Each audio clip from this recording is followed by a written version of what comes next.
And from the day I take the oath of office, we will rapidly drive prices down and make America affordable again. We will end inflation, slash your prices, raise your wages, and bring thousands of factories back to America. With your vote in this election, we will end inflation. We, all of us together, we are going to save America. We're going to save America.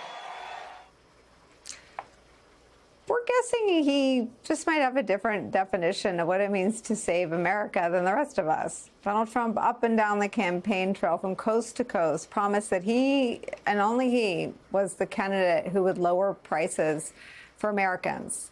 It's a promise he quickly abandoned in the transition, actually, before his inauguration, in favor of leveraging tariffs on some of our closest trading allies and trading partners, and actually raising prices on all Americans, including millions who voted for him.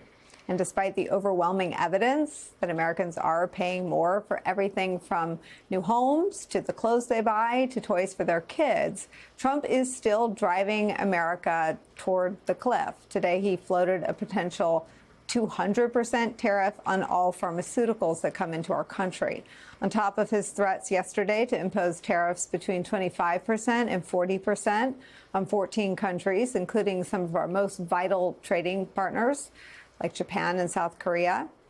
Not surprisingly, new polling shows that Americans are alarmed. 81% of all Americans say they're concerned about the impact of Trump's tariffs on their personal finances. Joining us now, the two co-authors of the brand new book, 2024, How Trump Retook the White House and the Democrats Lost America. Wall Street Journal reporter Josh Dawsey and New York Times White House correspondent Tyler Pager. Congrats, you guys, on the book. Tyler, I'll start with you since we've had this conversation in sort of an ongoing manner about doubling back. I mean, the power of Trump's message on the economy is something that has attached to him since 2015 and stayed through the 2024 election.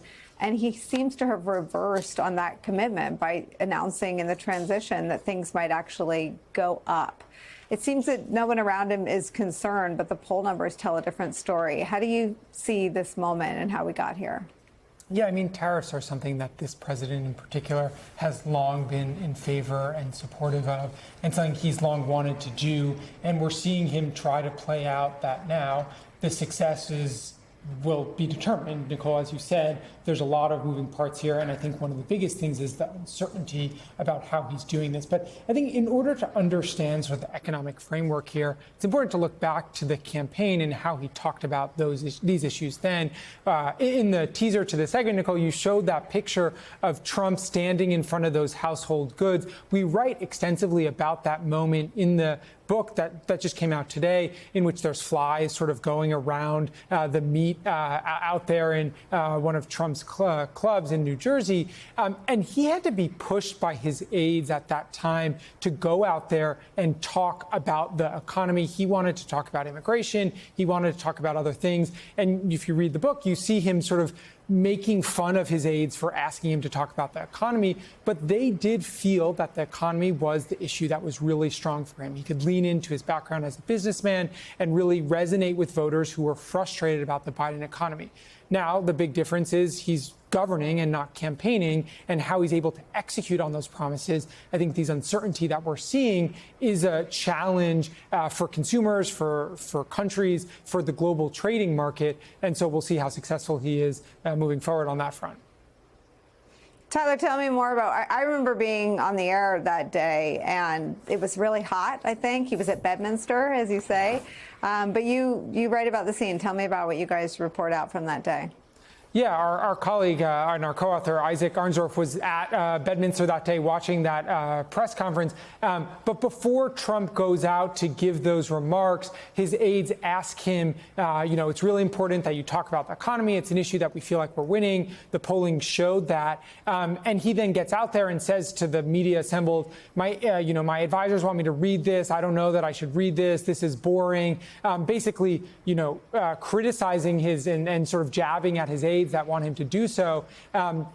And he does so sort of reluctantly and then moves on to other topics.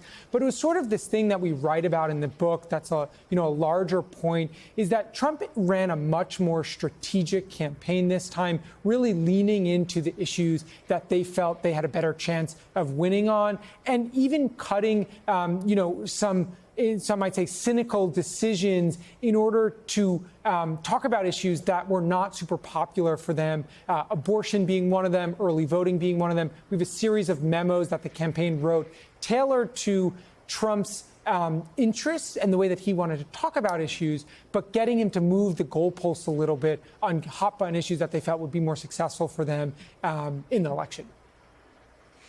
Josh, what do you sort of take away from the body of reporting in terms of explaining how we got here, where he's in the middle of this very messy trade war by his own measure? There have been no 90 deals in 90 days. He's had this calamitous breakup with Elon Musk that resulted in Musk accusing him of being in the Epstein files.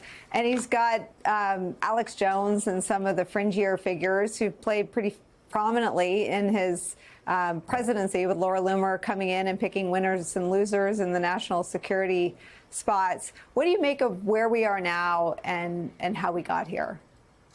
Yeah, I mean, a lot of these figures were also around on the campaign. I mean, we read a lot about Laura Loomer and sort of her flying with him, giving him advice on how he should debate, what he should say. She was the person, according to our book, who's telling him, that he should go out and say that they're, eating the dogs and the cats, or they don't have evidence for. But she's pushing him to do that, right? A lot of these figures were circling around all the time. I mean, I've covered Trump for a long time, and he's always sort of had a capacity for chaos and having it around him, and all of these things happening as you sort of delineate, figures that other politicians might not touch. He's happy to have on the campaign plane, on the Oval Office. Policies that other people might be too scared to implement. Trump sometimes will do that. He just, some politicians have more of a fear of sort of touching the proverbial stove, and that's what we showed on the campaign trail. Trump actually wanted to do things sometimes that his team reined him in from doing, and made him sort of win there. But when he came back in, it was clear from the beginning, what he was saying in the transition, he was going to do things his way. He was fully back. And, in the first term, Nicole, you were broadcasting a lot, and we were talking about this at the time. There were lots of advisors who tried to rein him in the White House. You had Reince Priebus, you had Rex Tillerson. What we saw here was you have Susie Wiles, who's probably the key figure in his orbit, as our book shows, and has played out since, who doesn't always try to rein him in. She views her job as managing the staff. You have Stephen Miller, who's putting together a lot of the framework for President Trump's impulses, putting together the orders, doing exactly what he wants. You don't have that coterie of advisors this time who are trying to pull him back. So whether or not you like it, if you're one of his supporters, or you really dislike it and you're one of his critics, it's just a different dynamic.